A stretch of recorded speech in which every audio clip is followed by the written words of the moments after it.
Hello dear students, कैसे हैं आप सब। आज की जो वीडियो रहने वाली है वो मैथमेटिक्स का जो मिड टर्म का एग्ज़ाम हुआ था इवनिंग शिफ्ट का, ठीक है, क्लास 9 का, उससे रिलेटेड रहेगी और इसके आज हम सॉल्यूशन करेंगे।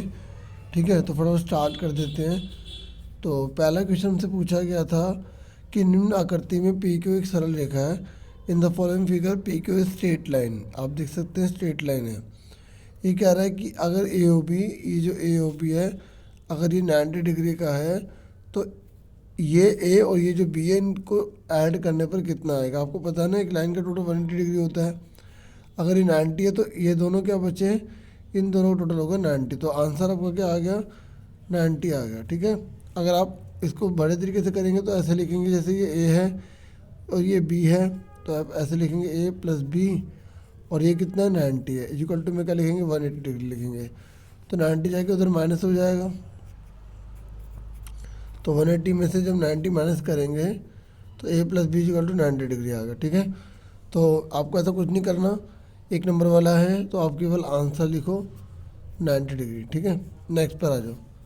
अभी कह रहा है कि 90 डिग्री के कोण को समद्विभाज्य करने पर कितने माप का कोण प्राप्त होता है।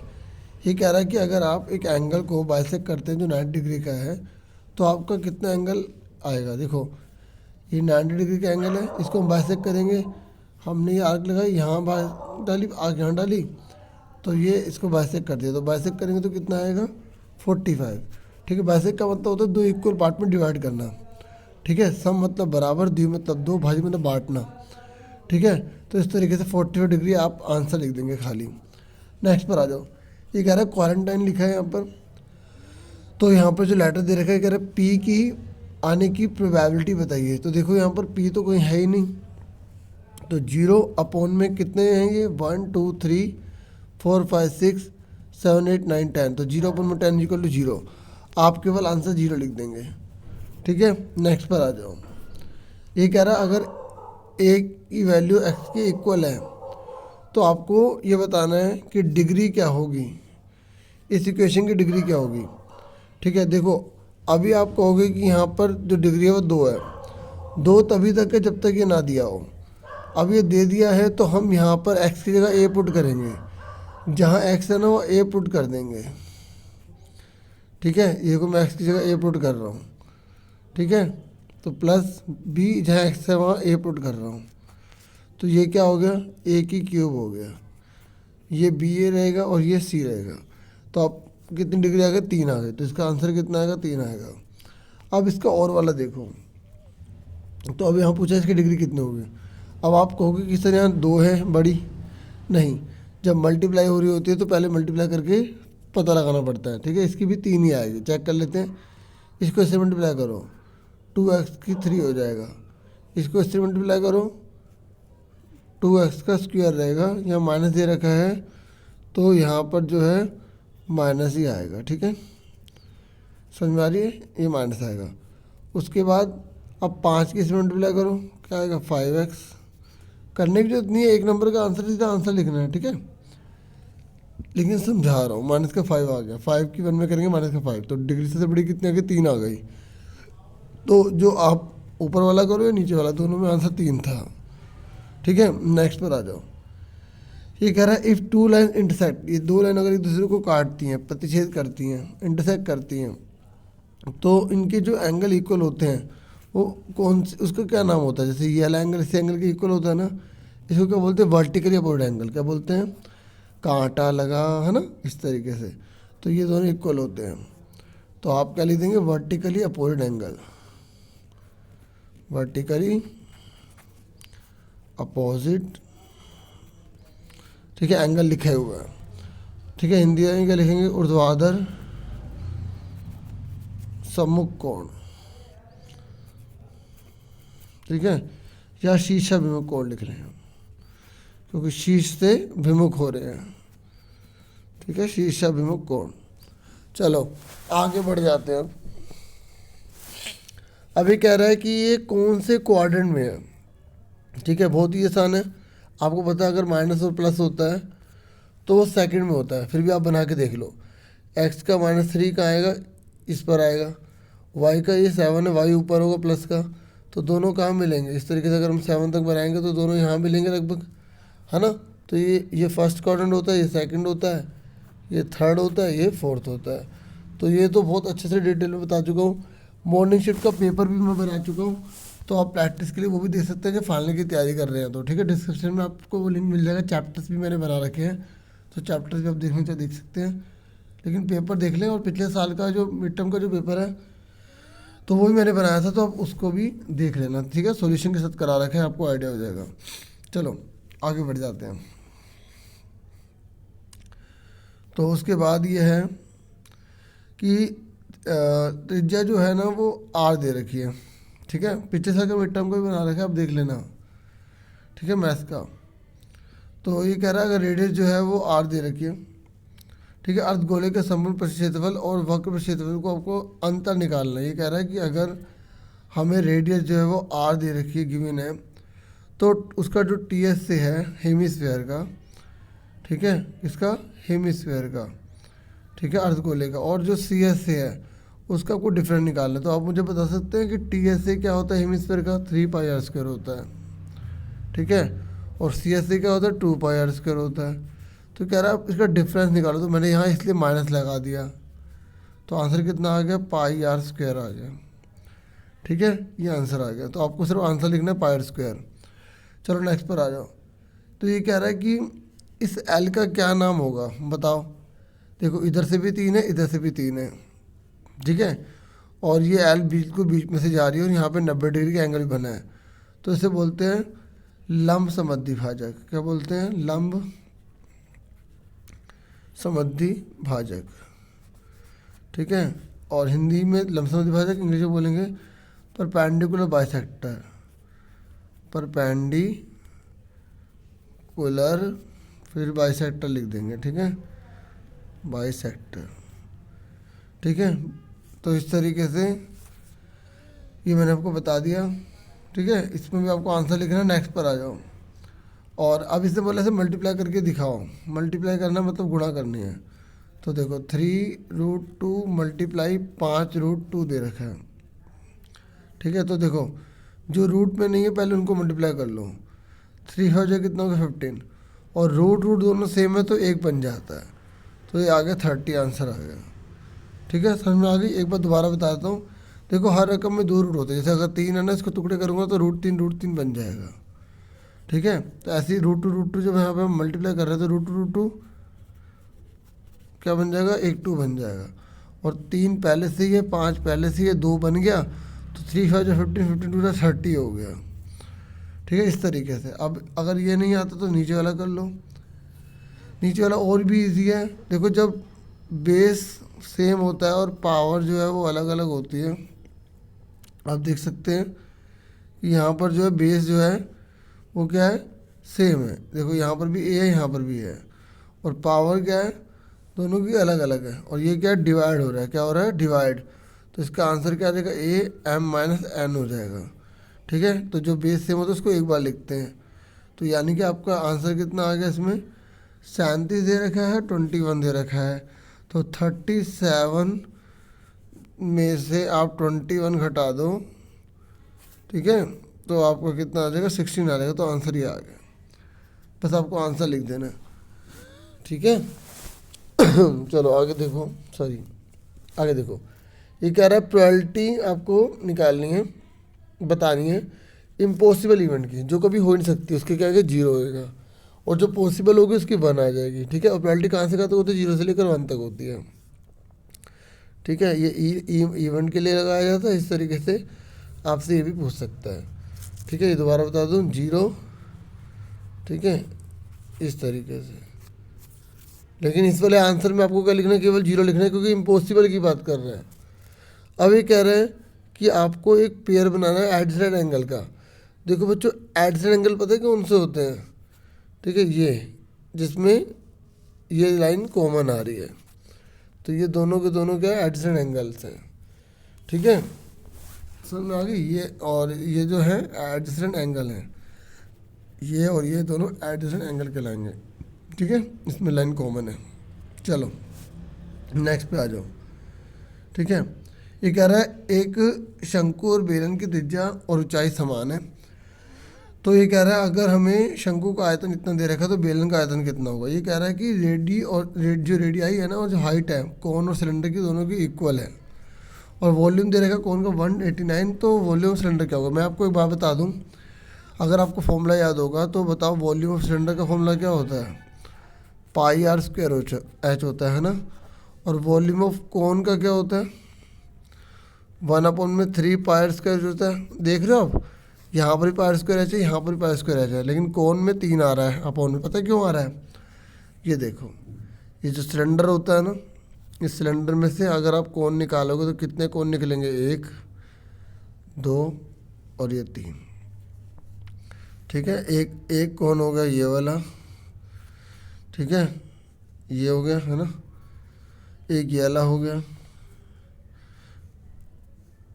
है ना, और एक ये वाला हो गया, तो 3 हो गए ना। इसीलिए सिलेंडर का फॉर्मूला अगर पाई आर स्क्वायर एच होता है तो कोन का पाई आर स्क्वायर एच बटे में 3 होता है। तो अब यहाँ पर अगर ये तब होगा जब उसकी रेडियस और उसकी हाइट इक्वल होगी। तो अब इसका मतलब आप समझ गए ना कि आपको यहाँ को न्यूमेरिकल ही निकालना। आप सोचेंगे 1 नंबर भी इतना टफ है, ये बहुत इजी है। ठीक है, इसमें शंकु का आयतन आपको दे रखा है, वॉल्यूम ऑफ कोन दे रखा है, आपको वॉल्यूम ऑफ सिलेंडर निकालना है। तो अब आप समझ गए कि कोन जो छोटा होता है, सिलेंडर जो है बड़ा होता है, यानी कि वो 3 से मल्टीप्लाई करना है। तो 189 को 3 से मल्टीप्लाई कर लो।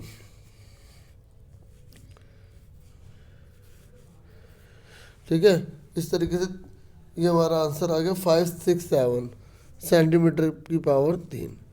समझ में आ गई यहाँ तक आपको। अब हम नेक्स्ट पर आ जाते हैं। देखो इसके और में दे रखा है, ये कह रहा है कि अगर 9, 15 और 6 सेंटीमीटर का एक बॉक्स दे रखा है। ठीक है, ये बॉक्स दे रखा है हमें। ठीक है, तो ये कह रहा है इसमें हमने छोटे छोटे क्यूब्स के बॉक्स डाल दिए हैं जो 3 सेंटीमीटर के। तो ये कह रहा है कितने निकलेंगे। ठीक है, जब ऐसा केस है तो वॉल्यूम निकालना पड़ता है। ठीक है, मतलब वॉल्यूम का यूज़ करते हैं। तो आपसे पूछा हाउ मेनी, तो यहाँ लिख दोगे नंबर ऑफ शुगर क्यूब्स। अब एक ही कुछ नंबर का है तो इसलिए हम सीधा करेंगे। तो वॉल्यूम जो है ना, जो बड़े वाला है, किसका, ये जो बड़े वाला जो हमारे पास बॉक्स दे रखा है, तो वॉल्यूम ऑफ, ठीक है, जो बॉक्स दे रखा है वो, और बटे में वॉल्यूम ऑफ जो स्मॉल क्यूब दे रखे हैं ना, वो लिख देंगे। ठीक है, तो वॉल्यूम ऑफ बॉक्स कितना दे रखा है, 9 मल्टीप्लाई में 15 मल्टीप्लाई में 6। और देखो जो ये मैंने क्या लिखा है, लेंथ ब्रेथ हाइट ले लिया है। वॉल्यूम निकालने का फॉर्मूला होता है ना लेंथ ब्रेथ हाइट, मतलब कहने का होता है लंबाई गुणा चौड़ाई गुणा ऊंचाई। ठीक है, अब यहाँ पर क्यूब है तो क्यूब का क्या होता है, साइड मल्टीप्लाई साइड होती है। तो इसको इससे डिवाइड करेंगे तो नंबर पता लग जाएंगे कि कितने डब्बे बनेंगे। तो सिंपल काट दो, 3 3 जा 9 हो गया, 3 से 3 कट गया, 3 5 जा 15 हो गया, तो 5 6 जा 30 आंसर आ गया। तो 30 बॉक्स बनेंगे टोटल। नेक्स्ट पर आ जाओ। ये कह रहा है कि आपको बताना है इसमें जीरो कितने होंगे। इसका मतलब इसका जीरो निकालना है। जीरो का मतलब पता है क्या बच्चों, कि हम वाई की जगह क्या पुट करें। ठीक है, कि ये पूरा का पूरा जीरो के बराबर हो जाए, उसे जीरो कहा जाता है।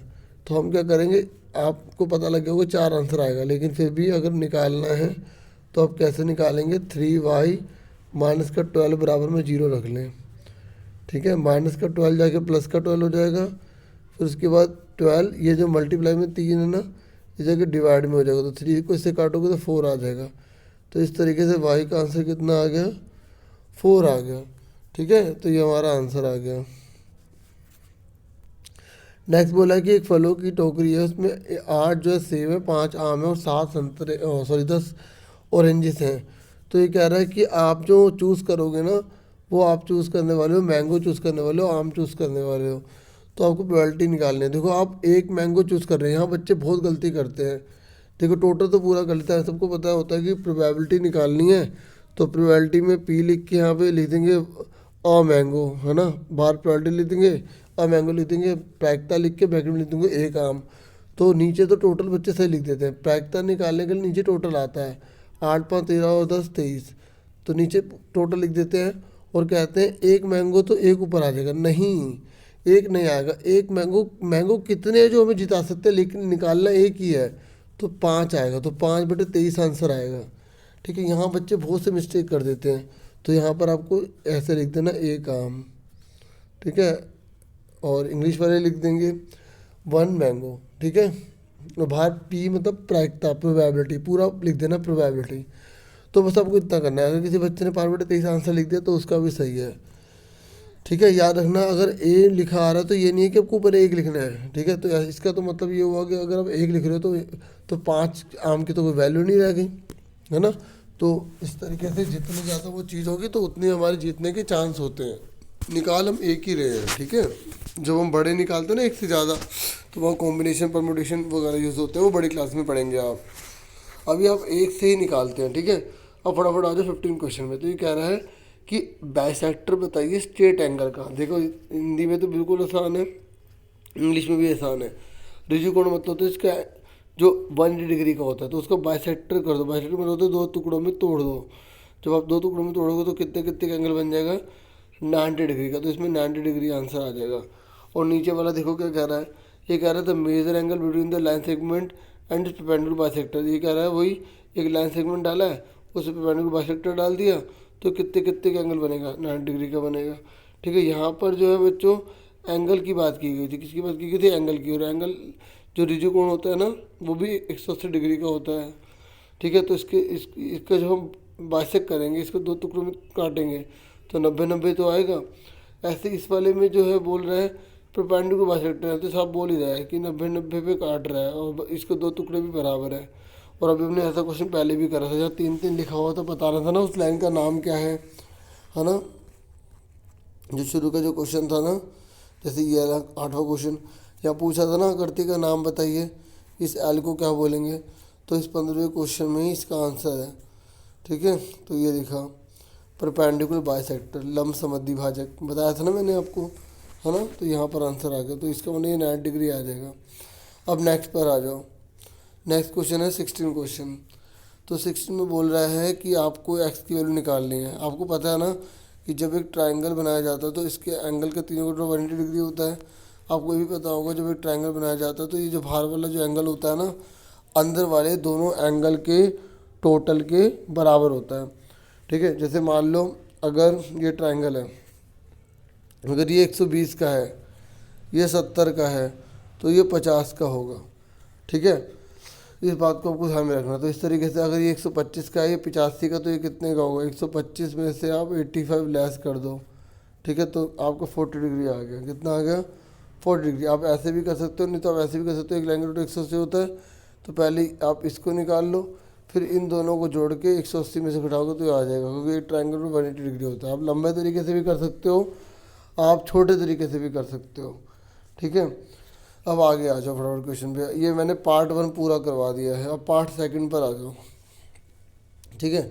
तो पार्ट 2 में बोला गया कि एक दिन ना स्कूल से घर जाते समय भावना जो है पेड़ों को स्टार्ट कर रहे काउंट करना। जैसे अब देखो, जैसे पेड़ है वो एक ऑब्जेक्ट है ना, कोई वस्तु है ना, ठीक है। और कोई वस्तु कोई माइनस में होती है, नहीं होती ना कभी, ठीक है। तो अब जैसे पेड़ वो गिनने जा रहे हैं, तो अब आप पेड़ 0 से गिनोगे, आपको कि ये कैसी बात कर रहे हो, तो ये तो वस्तु है दिख रही है, तो ये प्राकृत संख्या से स्टार्ट की जाती है ना, 1 2 3, है ना, हाँ या ना। तो जैसे कोई भी वस्तु होती है, क्या भी कभी हम उसको 0 से गिनते हैं, नहीं गिनते ना। तो ऐसे उस लड़की ने भी 1 से गिना। तो उसके बाद उसने क्या करा, उन संख्याओं को वर्गमूल निकालना शुरू कर दिया, स्क्वायर रूट निकालना शुरू कर दिया। चलो अब आपसे क्वेश्चन पूछे गए। ये केस स्टडी होती है, बहुत ईजी होता है। शुरू में ना जब हम इसे पढ़ते हैं तो बहुत अजीब लगता है, कैसे होगा कैसे नहीं होगा, लेकिन आराम से होगा, कॉन्फिडेंस रख के आप करेंगे। तो चलो फटाफट बताओ। ये कह रहा है कि जो भावना है ना, उसने जो जो ट्री है वो 0 से क्यों नहीं काउंट किया। तो आप समझ गए होगे 0 से क्यों नहीं काउंट किया, क्योंकि वो एक ऑब्जेक्ट है, और ऑब्जेक्ट है तो नेचुरल नंबर से गिना जाता है, ठीक है। तो आप लिख देंगे because 0 is not a natural number, क्योंकि 0 एक नेचुरल नंबर नहीं है। समझ में आ गया, ठीक है। तो इसलिए ये आंसर हो जाएगा। अभी कह रहे 0 0 जब वो 1 से छोटे कोई तुक ही नहीं बना, ठीक है। इस तरीके से इसका आंसर बी होगा, मैंने आपको शुरू में समझा दिया। नेक्स्ट कह रहा है कि इनमें से कौन सी संख्या अपरिमेय नहीं है। अपरिमेय का मतलब होता है इरेशनल नंबर। क्या होता है बच्चों, इरेशनल। इरेशनल किसे कहते हैं, जो p/q की फॉर्म में नहीं होते हैं, ठीक है। जितनी भी चीज़ रूट में आती है ना, जो बाहर नहीं निकल सकती, जो बाहर नहीं निकल सकती, उसे इरेशनल कहते हैं। जैसे अगर मैंने यहाँ पर 4 लिखा तो ये इरेशनल है, देखो 4 के मैं फैक्टर करूँगा तो 2 2 4 होगा प्राइम फैक्टर, तो 2 में से 1 2 बाहर आ गया, तो ये 4 नहीं है। ऐसे ही 9 का करो, 3 3 जा 9, तो 3 बाहर आ गया। तो इस तरीके से ये जो 9 है ये भी इरेशनल नहीं है। अब आपसे ऐसे पूछ रहा है कि इनमें से कौन सा इरेशनल नंबर जो है वो नहीं है, तो देखो √2 बाहर नहीं निकल सकता, ये इरेशनल है, ये भी इरेशनल है, ये भी इरेशनल है, और बचा कौन, √9। तो √9 का क्या होता है, 3 होता है ना 3 स्क्वायर रूट, तो वो स्क्वायर रूट ही तो कर रही थी, तो इसका मतलब ये आंसर आ गया, ये इरेशनल नहीं है, बाकी सारे हैं।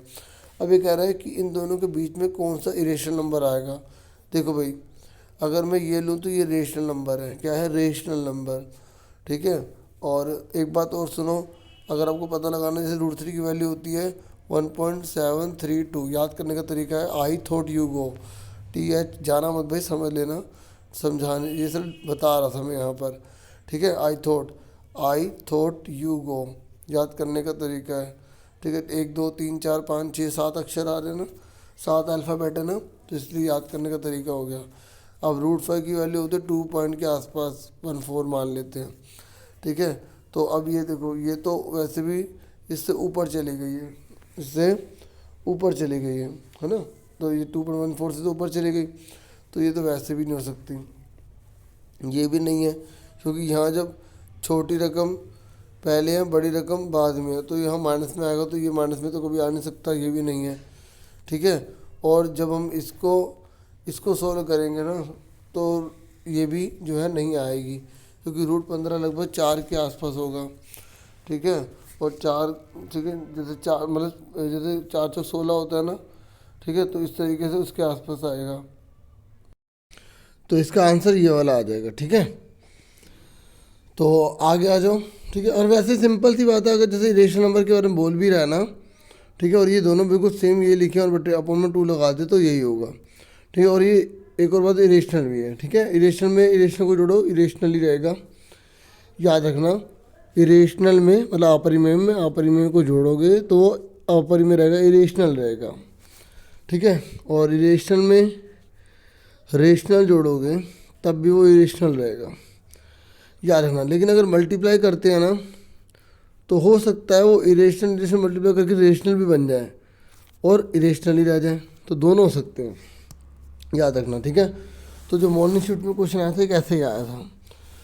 अब देखो यही क्वेश्चन आगे है कि जो भावना है उसने 3 में से √3 को घटाया, तो बताओ उसे क्या मिलेगा।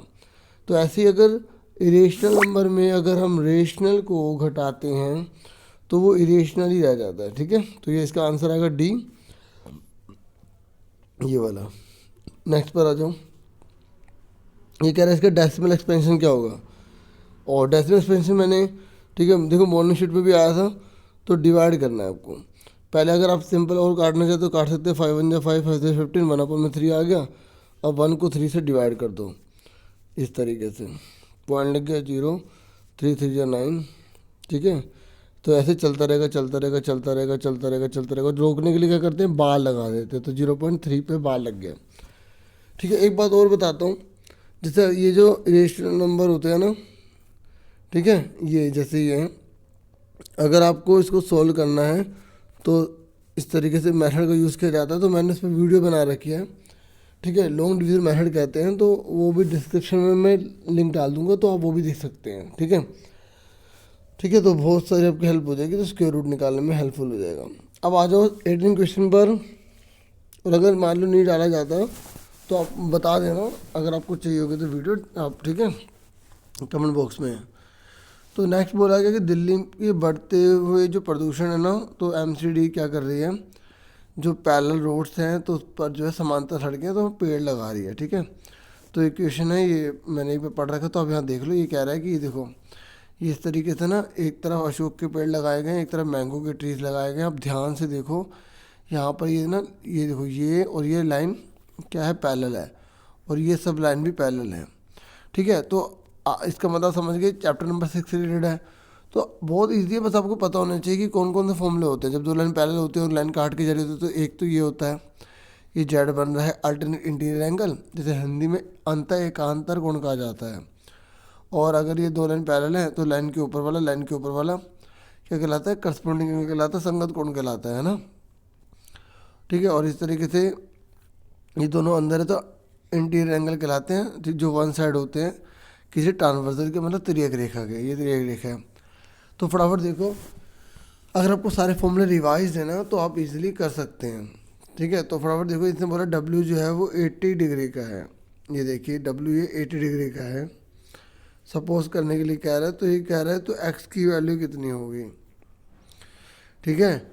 अगर डब्ल्यू जो है वो 80 डिग्री का है तो एक्स की वैल्यू कितनी होगी, तो देखिए ध्यान से, ये अगर 80 का है तो ये अगर 80 का है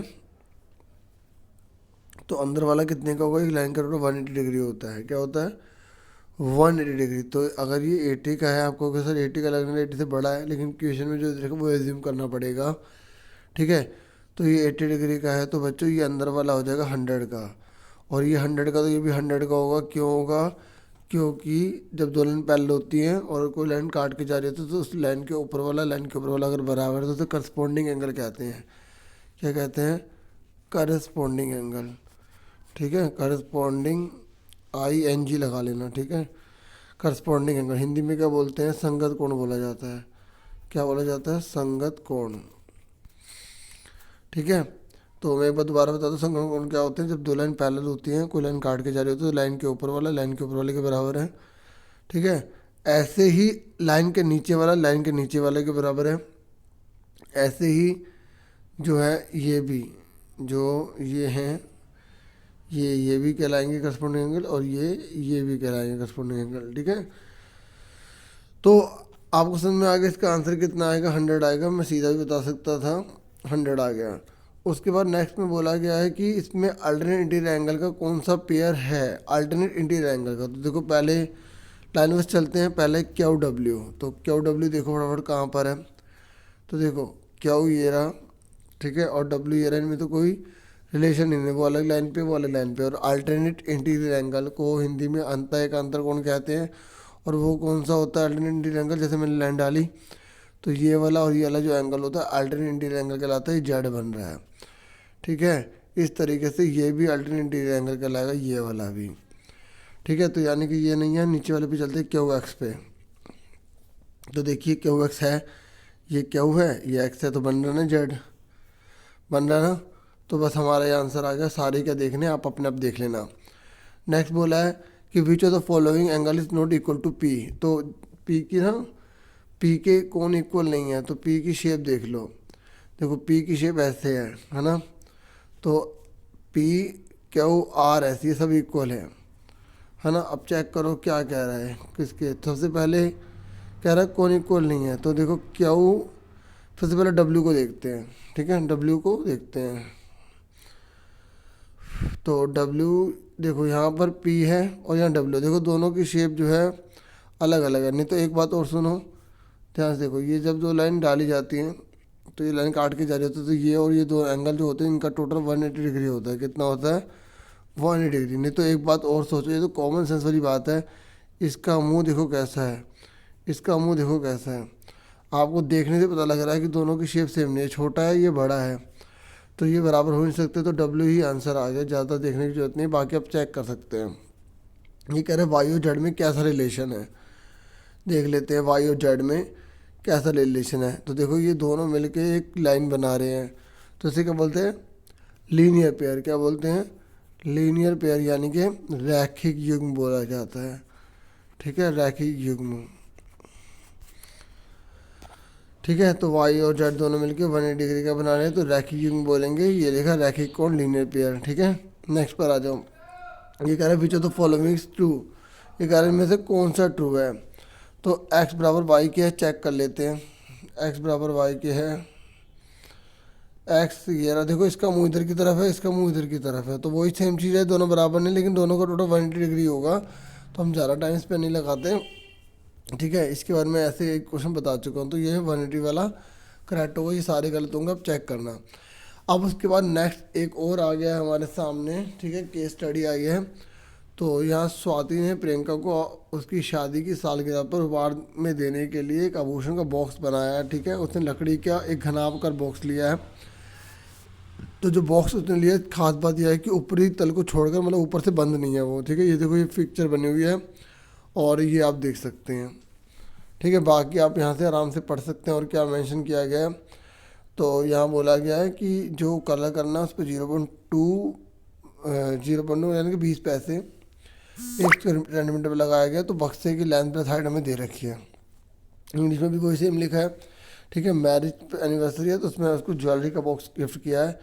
तो आप ये बॉक्स आराम से देख सकते हैं, स्टडी कर सकते हैं। तो इसने बोला है कि इसका आयतन निकालिए। देखो, अगर हम इसका आयतन निकालना है या वॉल्यूम निकालना है, ठीक है, तो यहाँ पे वॉल्यूम लिखना था, गलती से वैल्यू लिख दिया था। ठीक है, तो ये वॉल्यूम है। तो वॉल्यूम निकालने के लिए आप क्या करोगे, इन तीनों को मल्टीप्लाई कर दोगे। ठीक है, आपको पता ही होगा वॉल्यूम का फॉर्मूला क्या होता है, चाहे बॉक्स खुला हो या बंद हो, वॉल्यूम का फॉर्मूले में फ़र्क नहीं पड़ेगा, L/B/H हो जाएगा। तो मल्टीप्लाई सीधा कर लो। देखो 3 4 जो 12, 12 2 जा कितना होगा 24, और 3 0 लगा दो इसके आगे तो 24,000 आ जाएगा। ठीक है, और सेंटीमीटर क्यूब, क्योंकि वॉल्यूम जो होता है वो सेंटीमीटर क्यूब में पता है क्यों होता है। ये देखो यहाँ पे भी सेंटीमीटर, यहाँ भी सेंटीमीटर, यहाँ भी सेंटीमीटर, तो कितने सेंटीमीटर हो गए, 3 हो गए, क्योंकि तीनों में मल्टीप्लाई हो रही थी।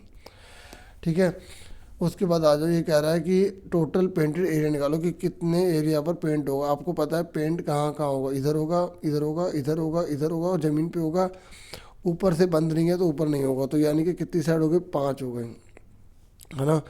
और इसका मतलब जब वन साइड से ओपन होता है तो क्या फॉर्मूला होता है, पहले 4 साइड का क्या होता है, 2h ब्रैकेट में L+B।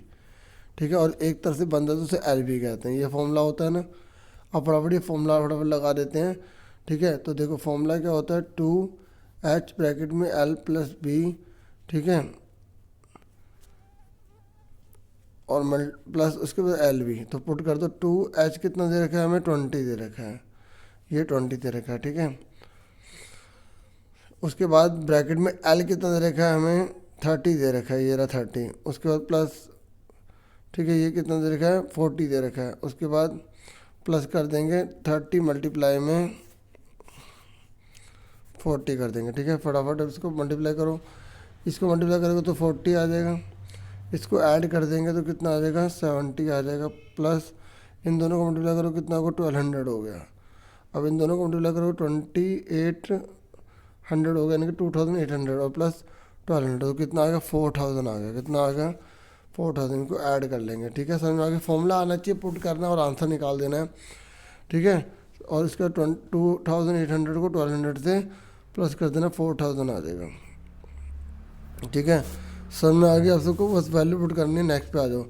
ये कह रहा है कि बक्से के ढक्कन की अगर हमें ढक्कन लगाना होगा तो हमें उसकी कौन सी डायमेंशन की जरूरत पड़ेगी। देखो जो ढक्कन है तो बिल्कुल सेम उस तरीके से सोचो कि आप जिस कमरे में बैठे हैं उसका जो नीचे का फर्श है बिल्कुल वैसा ही ऊपर छत का होना चाहिए ना, उतना ही तो लंबाई चौड़ाई होनी चाहिए। अगर छोटा बड़ा हो तो दीवार कहाँ बाहर निकल जाएगी, आपकी छत से बाहर निकल जाएंगी, हाँ या ना।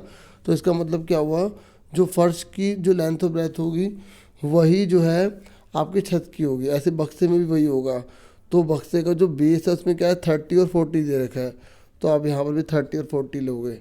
ठीक है, इसलिए ये केस स्टडी दी जाती है कि आप जनरल चीज़ें जो है अपनी लाइफ से जुड़ी चीज़ें क्या वो उससे समझ पा रहे हैं नहीं पा रहे। चलो, अभी कह रहा है कि the total cost of painting of the box with blue colour. ठीक है, अब आपको पता लगाना है कि जो ब्लू कलर से जो पेंट किया जा रहा है ना उसका आपको एरिया निकालना है। ABCD और GHEF ABCD और G। तो देखो ABCD एक तो ये चीज़ है, ठीक है, और दूसरा वाला कौन सा है, दूसरा लिखा है GHEF।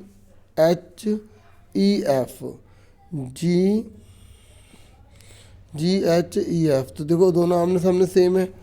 ठीक है, अब मुझे बताओ ये दीवार जो है ये किससे बनी हुई है। ठीक है, अब ये मत बोलना गत्ते से बनी हुई है, आपको ये बताना है कि ये किससे बनी है, लेंथ है ये, और ये क्या है, इसके ऊपर हाइट दे रखी है। ठीक है, हाइट कितनी है, 20 ले रखी है। ऐसे ही इसमें भी, ठीक है, यहाँ पे कितना आ जाएगा, 30, और ये कितना आ जाएगा, 20 आ जाएगा। समझ में आ गई। तो आपको दोनों को एरिया निकाल के मल्टीप्लाई ऐड कर देना है। तो इसका क्या एरिया निकलेगा इस वाले का, ठीक है, रेक्टेंगल का एरिया क्या होता है, लेंथ इंटू ब्रेथ होता है, लंबाई गुणा में चौड़ाई होता है। तो 30 गुणा में 20 करेंगे तो कितना आएगा, फिर दोबारा से 30 गुणा में 20 करेंगे। ठीक है, तो इस तरीके से 600 प्लस 600 कर देंगे तो हमारा आंसर जो है वो 1200 आ जाएगा। ठीक है, समझ में आ गई। इस तरीके से जो है इसका 1200 आंसर आ जाएगा। तो अब इसके बाद आप इसका, ठीक है, तो चेक कर लो। अच्छा 1 मिनट सुनो, हमें बोला गया था खर्च करने के लिए कितने रुपए लगेंगे, तो रुपए तो हमने मल्टीप्लाई करा नहीं, तो कितना रुपये प्राइस है 0.20। तो अभी हमारा कितना आया था मल्टीप्लाई करने में, 1200 आया था। ठीक है, तो 1200 को मल्टीप्लाई कर देंगे 0.20 से, कोई 20 पैसे लग रहे तो पॉइंट हट के नीचे 100 आ गया, 2 जीरो कैंसिल हो गई। ठीक है, तो इसको मल्टीप्लाई करो कितना रुपये हो गया, 12 दूनी 24, जीरो लगे 240 रुपये लगेंगे। कितने रुपये लगेंगे, 240 रुपये। समझ में आ गई। एक बार दोबारा देखो, टोटल हमारा जो एरिया आया था वो 1200 आया था, और एक जो थे ना, एक से ये देखो यहाँ पर लिखा हुआ है ना, ये शुरू में लिखा था ये रहा। ठीक है, 20 पैसे जो हैं वो पर सेंटीमीटर स्क्वायर के लग रहे हैं। ठीक है, हिंदी में भी देख सकते हैं आप, ये लिखा। ठीक है, तो हमारा 1200 आया था, 1200 को हमने 20 पैसे से मल्टीप्लाई करा, 20 पैसे मतलब 20/100। ठीक है, रुपये में बदलने के लिए 100 से भाग करते हैं ना, इस तरीके से। या 0.20 लिखो पॉइंट हटा के, ठीक है, नीचे 100 लगा सकते हो, एक ही बात है। 2 जीरो कट गई, तो 12 को 20 से मल्टीप्लाई करेंगे तो 12 दूनी 24, 240 ही तो आएगा। ठीक है, तो इस तरीके से हमारा आंसर कितना आ गया, 240 रुपये आ गया। ठीक है, अब नेक्स्ट बोला है कि बक्से को रंगने में स्वाति का खर्च करना पड़ेगा। ये कह रहा है कि अगर बक्से को पूरा का पूरा कलर करेगी तो उसे कितने रुपए पे करने पड़ेंगे। ठीक है, तो देखो ये क्वेश्चन मैं आपके ऊपर छोड़ता हूँ। आपको पता है कि अभी हमने जो है 5 का एरिया निकाला था, 2h ब्रैकेट में l + b + lb निकाला था, नहीं निकाला था, तो इसका कितना आंसर आया था, 4000 आया था। तो अब 4000 सेंटीमीटर स्क्वायर के कितने रुपए लगेंगे ये आपको बताना है। सिंपल सी बात है, 20 पैसे से आप मल्टीप्लाई कर देंगे। तो आप बताना चाहे तो कमेंट बॉक्स में बता सकते हैं। ठीक है, नेक्स्ट पर आ जाओ। अब नेक्स्ट पर देखो, फिर से हमें एक और क्वेश्चन दे रखा है जो केस स्टडी का है। ठीक है, और ये आपका 3rd चैप्टर से रिलेटेड है।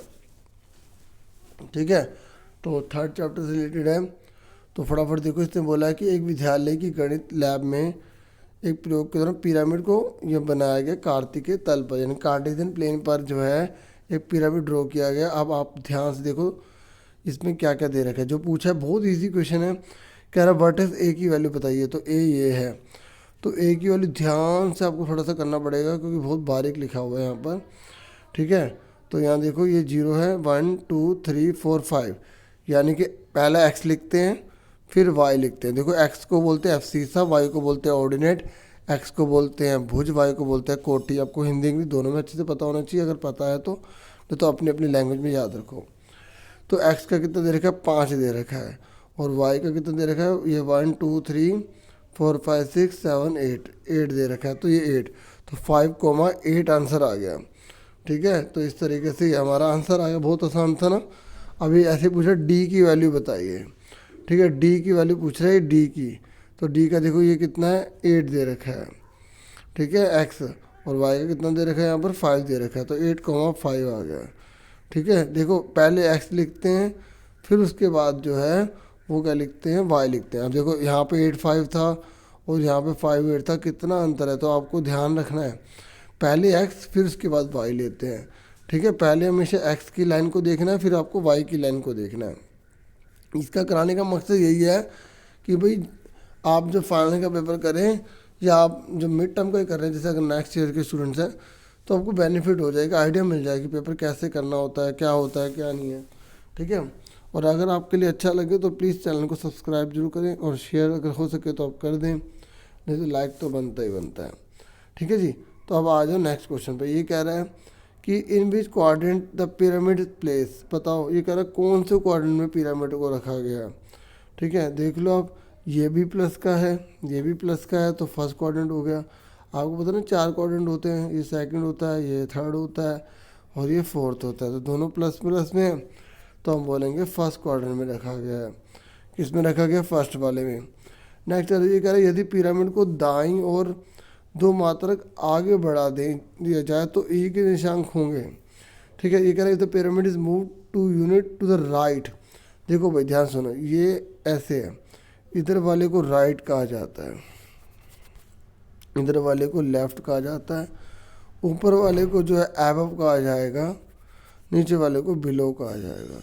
ठीक है, दायां बायां ऊपर नीचे।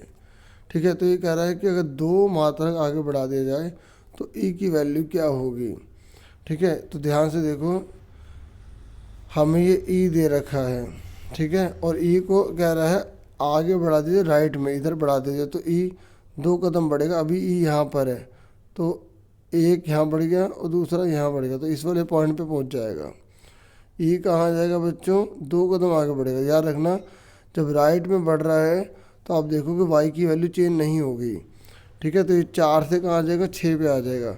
तो एक्स कितना होगा, 6, लेकिन वाई जो है वो अपनी जगह पर ही रहेगा। और वाई की वैल्यू कितनी है, 5, तो 6 और 5 आ गया। समझ में आ गई। जब अगर राइट में या लेफ्ट में जाता है तो वाई की वैल्यू चेंज नहीं होगी, एक्स की होगी। लेकिन अगर ऊपर और नीचे अगर जाता है तो उसके बाद क्या होगा, आप समझ गए होगे। ठीक है, उसका उल्टा कर दो। ठीक है, जब ऊपर नीचे आ रहा है तो एक्स की वैल्यू जो है चेंज नहीं होगी। ठीक है, ऊपर नीचे में एक्स की वैल्यू चेंज नहीं होगी। समझ में आ गई। तो इस तरीके से इसका आंसर आप समझ गए होगे क्या होगा। अब आ जाओ नेक्स्ट क्वेश्चन पर। ये कह रहा है BC की लंबाई बताइए। ठीक है, अच्छा एक बार दोबारा बता दूंगे, देखो एक बार दोबारा से सुन लो। देखो यहाँ पर ई लिखा है ना, ये ई लिखा है, तो कह रहा है 2 कदम चलेगा, तो 4 से 6 पर आ गए तो एक्स की वैल्यू 6 हो गई, वाई की वैल्यू वही सेम रहेगी। तो पाई का 5 है तो 5 आएगा, तो 6,5 आंसर आ जाएगा। ठीक है, तो ये वाला इसका आंसर आ गया। अब ये कह रहा है BC की लंबाई निकालिए। तो BC की लंबाई जो है ना, ये BC की लंबाई निकालने बहुत आसान है। देखो बी कहाँ है, पहले 2 पे था तो 1 कदम चले, फिर 2 कदम चले, फिर 3 कदम चले, फिर 4 कदम, तो ये है ना, तो 4 आंसर आ गया। ठीक है, BC की लंबाई हमारी कितनी आ गई, 4 आ गई, 4 यूनिट आ गई। उसके बाद नेक्स्ट पे आ जाओ। ये कह रहा है, अब हम करने जा रहे हैं थर्ड पार्ट करने जा रहे हैं। ठीक है, तो थर्ड पार्ट में कह रहा है कि अगर a माइनस बी की वैल्यू 5 है और ए बी की वैल्यू 6 है तो a की क्यूब माइनस बी की क्यूब की वैल्यू क्या होगी। देखो भाई, अब जो है क्वेश्चन आपको कॉपी पे करने वाले हैं, बाकी तो अभी तो ऑप्शन ही चल रहा था। तो देखो इसमें क्या है बच्चों, आपको ना फॉर्मूला आना चाहिए। ठीक है, a की क्यूब माइनस बी की क्यूब का, तो a की क्यूब माइनस बी की क्यूब का फॉर्मूला क्या होता है, a माइनस बी, ब्रैकेट लगा लो, a का स्क्वायर, ठीक है, प्लस b का स्क्वायर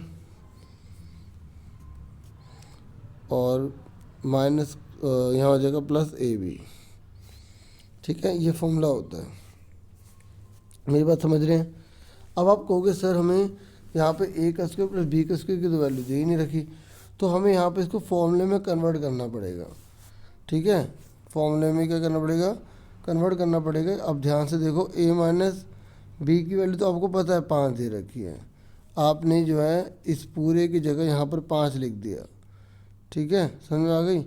अब ये देखो a का स्क्वायर b का स्क्वायर ना, ठीक है, तो हम इसको ऐसे लिखेंगे, a का स्क्वायर प्लस b का स्क्वायर प्लस का यहाँ पर हम लिख देंगे 2ab। ठीक है, और फिर माइनस का भी 2ab लिख देंगे और ये ab का a भी उतार देंगे।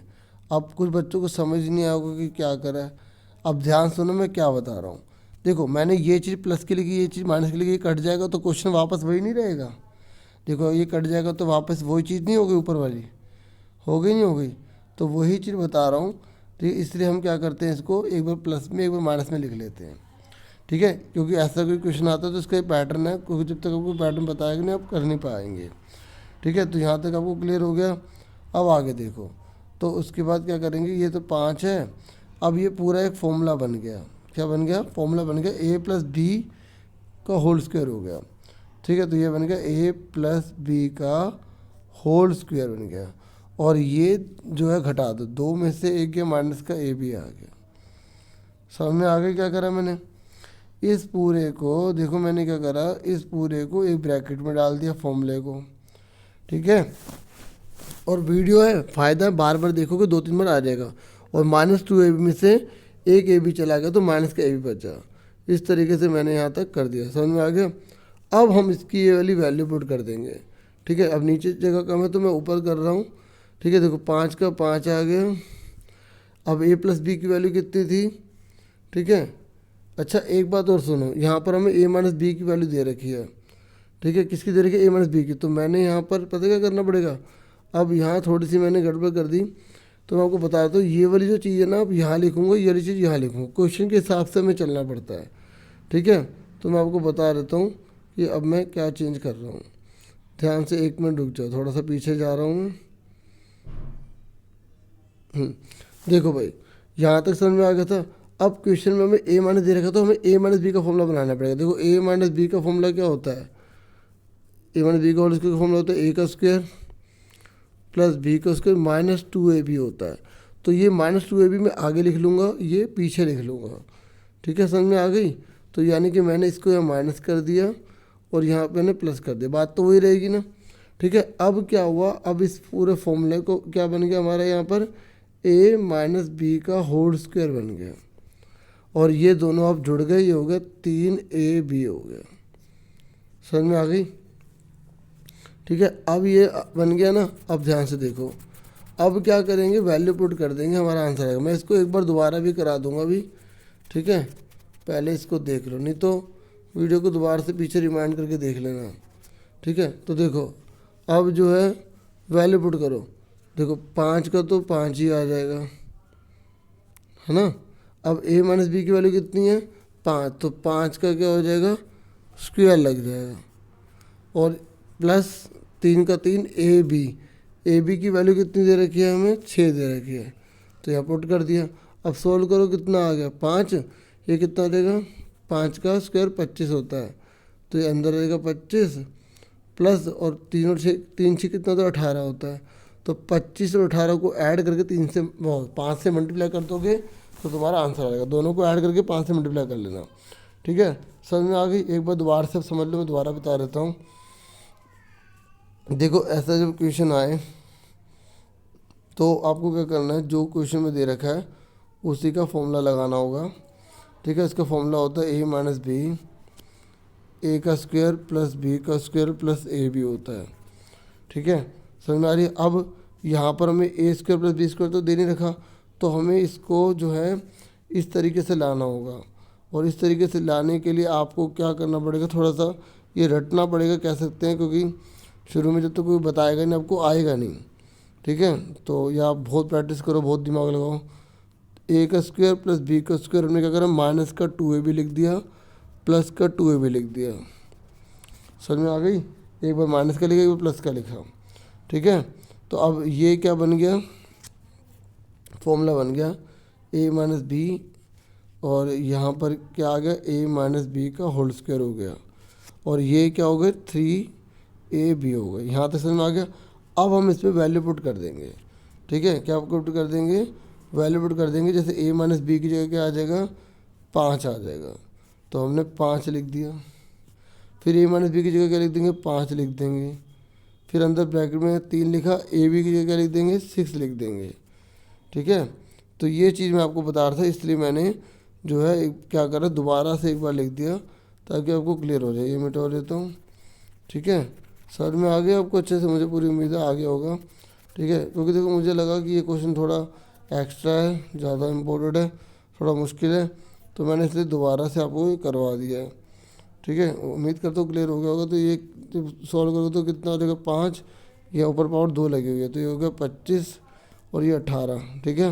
अब आगे हो पे से दोनों को ऐड करके 5 से मल्टीप्लाई कर लेना, आपका आंसर आ जाएगा। चलो अब मैं से हटा रहा हूँ, ठीक है। स्क्रीनशॉट लेना हो तो आप जाके अभी ले सकते हैं, नहीं तो वीडियो पीछे करके आप आराम से कर सकते हैं। नेक्स्ट क्वेश्चन पर आ जाओ, ठीक है।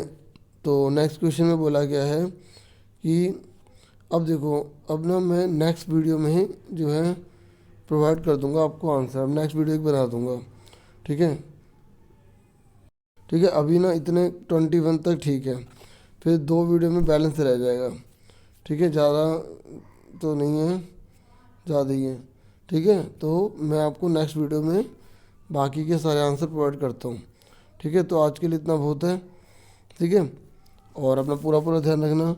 Thank you for watching and listening carefully. Take care dear students.